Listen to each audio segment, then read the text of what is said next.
Cyber ठगी का एक चेहरा एक बार फिर डराने वाला साबित हुआ है। एक पढ़ी लिखी महिला डॉक्टर को दो अनपढ़ दोस्तों ने घर बैठे ऐसा चूना लगाया कि उनकी सालों की कमाई कुछ ही दिनों में हवा हो गई। हैरानी की बात यह रही कि जिस व्हाट्सएप को लोग सबसे ज़्यादा सुरक्षित मानते हैं, वही इस ठगी का सबसे कमज़ोर कड़ी बन गई। एक अनजान नंबर के जरिए डॉक्टर को एक व्हाट्सएप ग्रुप में जोड़ा गया और वहीं से ठगी की ये कहानी शुरू हुई।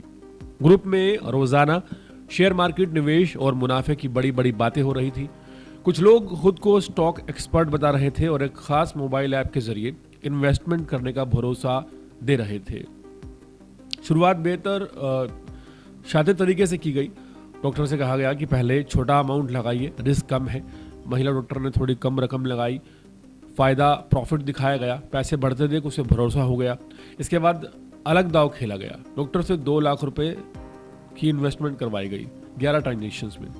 इस बार भी ऐप पर मुनाफा दिखाया गया और कहा गया कि अगर बड़ा फ़ायदा चाहिए तो रकम बड़ी लगानी होगी। अब तो डॉक्टर को लगा कि ये निवेश सुरक्षित है और सच में कमाई वाला है। ये ठगों ने सबसे बड़ा वार किया। महिला डॉक्टर को 20 से 25 लाख रुपए लगाने के लिए उकसाया गया। भरोसे में आई डॉक्टर ने करीब 22 से 23 लाख रुपए ट्रांसफर कर दिए। इसके बाद हालात बदल गए। ना तो एप्लीकेशन पर पैसा दिखा, ना कोई जवाब आया। कुछ ही देर में डॉक्टर को उस ऐप से ब्लॉक कर दिया गया। व्हाट्सएप ग्रुप भी गायब हो गया और सारे नंबर बंद हो गए। जब सच्चाई सामने आई तो डॉक्टर को समझ में आया कि एक सुनियोजित संगठित साइबर अपराध की वो शिकार हो चुकी है। बाद में शिकायत दिल्ली पुलिस के पास पहुंची।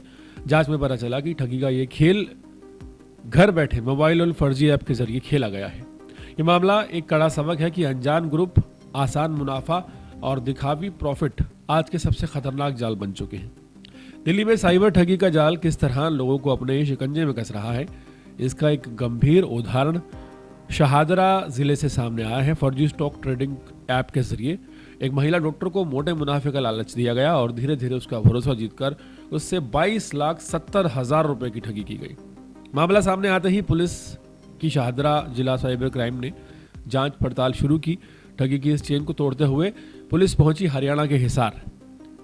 पीड़ित डॉक्टर गर्ग ने 13 नवंबर को नेशनल साइबर क्राइम पोर्टल पर शिकायत दर्ज कराई थी। उन्होंने बताया कि उन्हें एक व्हाट्सएप ग्रुप में जोड़ा गया जहां 5 एडमिन खुद को स्टॉक एक्सपर्ट बताकर डीमेट शेयर्स में इन्वेस्ट करवाने की बातें कर रहे थे। ग्रुप की एडमिन यालिनी गुना उन्हें अपना ट्रेडिंग ऐप के जरिए निवेश का ऑफर दिया। पीड़िता ने लिंक से ऐप डाउनलोड की। शुरुआत 11 ट्रांजेक्शन से करीब 2,70,000 रुपये से हुई। ऐप पर लगातार मुनाफा दिखाया गया जिससे पीड़िता को भरोसा हो गया। जब उन्होंने रकम निकालने की कोशिश की तो कभी कहा जाता कि टैक्स और कंप्लायंस चल रही हैं और कभी ज़्यादा निवेश के लिए दबाव बनाया जाता।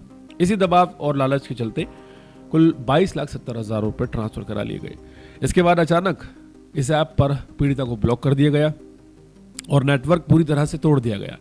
शिकायत के आधार पर साइबर पुलिस स्टेशन शहादरा में EFIR दर्ज की गई।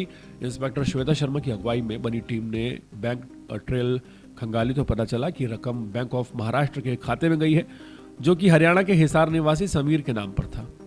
टेक्निकल जांच और CDR के जरिए पुलिस समीर और देव सिंह को हिरासत में लेने के बाद पूछताछ में दोनों ने कबूल किया कि ठगी को बैंक जो इसके पीछे ठग थे उनको अपना बैंक अकाउंट ये लोग उपलब्ध कराते थे और प्रति अकाउंट 4,000 रुपये कमीशन लेते थे। प्रशांत गौतम ने बताया कि दोनों आरोपी 22 साल के हैं और जांच में पता चला कि साइबर ठगी गिरोह के मुख्य मास्टरमाइंड तक पहुंचने के लिए फिलहाल कोशिश जारी है ताकि ऐसे डिजिटल जाल को तोड़ा जा सके और लोगों को नुकसान से बचाया जा सके। यहाँ पर हैरानी की बात यह है कि पढ़े लिखे लोग सोशल मीडिया पर बहुत जल्दी ठगी का शिकार हो जाते हैं क्योंकि साइकोलॉजिकली उन्हें एक लालच दिया जाता है और उस लालच में वो कहीं ना कहीं फंस ही जाते हैं।